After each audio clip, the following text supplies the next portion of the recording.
People always ask me, how do you start kids weight training and what age? As for what age, it depends on the kid. Now, it depends if they're mentally, physically, and emotionally ready to handle feedback, to handle you telling them what to do and to actually take in that information and do it as a movement. So, let's assume we have all those covered. Your kid is ready, your child is ready to get out there and start lifting weights, whether it's just to look better, whether it's to be healthier, or whether it's for sports, like Thomas here, who is a top-level soccer player.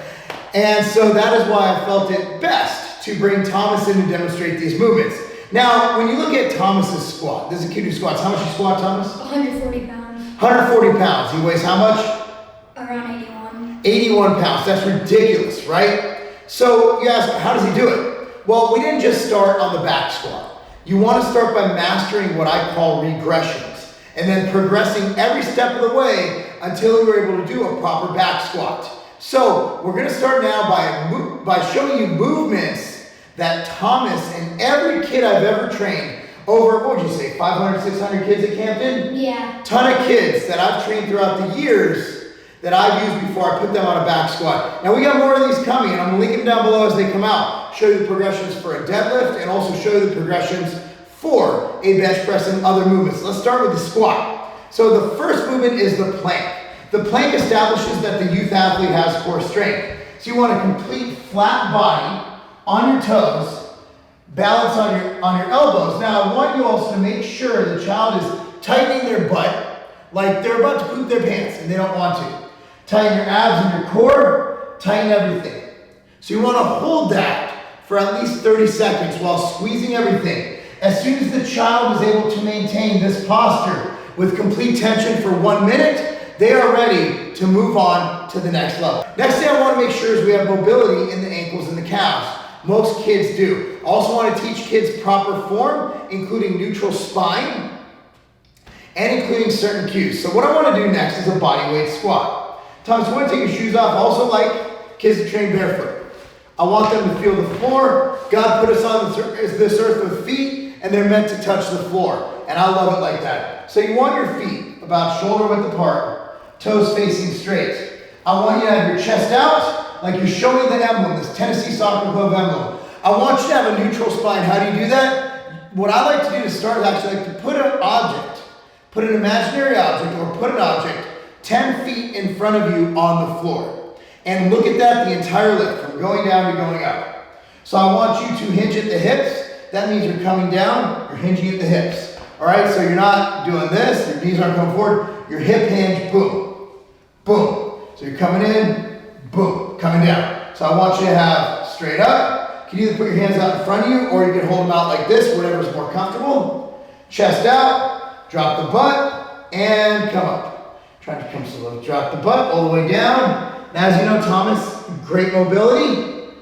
He's doing it perfectly. You want to do a side view if you turn facing the wall. Thank you. So you come down, chest out, showing the emblem to the world, and up. So that is a bodyweight squat. You've mastered that. Let's say you've given it 2 weeks. You've done it 2 or 3 times that first 2 weeks.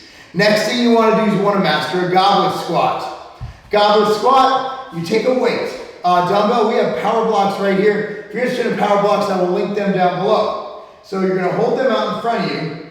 Now you're going to have the weight out from your chest. That forces you to use your core. Don't rest it on your chest. Same thing as a bodyweight squat. And we'll show you neutral spine and drop. Boom. We see he has the perfect, his toes are nice and straight forward, perfect form, bossing it. Start with a light weight. It also acts as a counterbalance. They might be even better at this than the bodyweight squat. You're coming down and up, and at the top, let me show you something.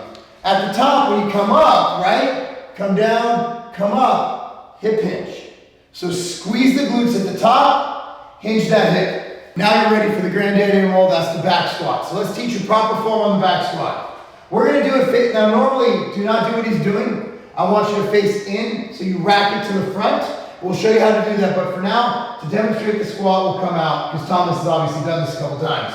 All right, get it out. So you're going to have the bar resting across your shoulders and your trapezius muscles. Those are the muscles right here. You're going to come up, unrack it safely. You're going to step back and facing the other way. Obviously, he's doing different. Make sure this bench isn't in your weights. He's pretty short. I'm I'm not exactly the tallest man on earth. All right, chest out, same thing we've done. Neutral spine, feet facing forward, round shoulder width apart. Make sure to push out at the knees. Make sure you don't have valgus where your knee pushes in. And come down, and up. See how his knees are, so come down, and come up. Perfect, you can rack that. Now real quick, Thomas, turn around, we'll show him rack and unrack. Up, and down, boom, and rack it. There you go, every progression of the squat. Now, if the knees tend to cave in, that's something we call valgus. How we treat that is through mini bands. I'm gonna link in the description down below some movements for your knees using mini bands to prevent valgus. And if you are having valgus, which is again, can you mess up your squat? Like I want you to come in with your knees when you squat down. He can't even do it if he tries. Wait, what happened? So basically, come, like, let your knees cave. There you go. If your knees start doing stuff like that, okay, there are exercises. One thing you can do is you take a mini band, put it around, and make sure they come down while the mini band's on. And again, that's something we will show you in videos on mini bands, and I'll have a link down below some mini band videos. Appreciate you guys watching. We'll have more. If you like them, comment down below. If you have any questions on certain things for kids, you can always hit me on the DM on Instagram at Marc Lobliner, or you can email me at Marc, M-A-R-C, @tigerfitness.com. We'll see you next time. Thanks, T. Pound. Boom. That's not a game.